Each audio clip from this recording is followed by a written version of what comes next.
కార్తీక మాసం మొదటి రోజు సందర్భంగా ఈరోజు మనం ప్రముఖ శైవ క్షేత్రమైన ఆంధ్రప్రదేశ్లోని ఏలూరు జిల్లా నిడమరు మండలం మందలపూరు గ్రామంలో ఉన్న శ్రీ ఉమా నీలకంఠేశ్వర స్వామివారి పంచాయతన క్షేత్రంను దర్శించబోతున్నాం.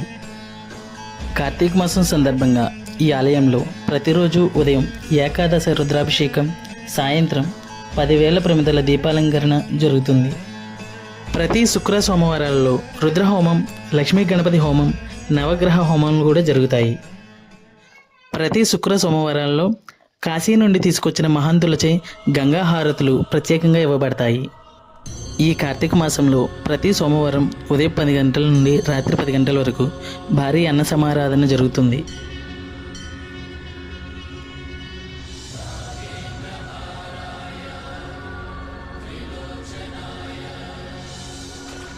ఈ కార్యక్రమాలన్నీ కూడా కార్తీక మాసం మొత్తం జరుగుతాయి.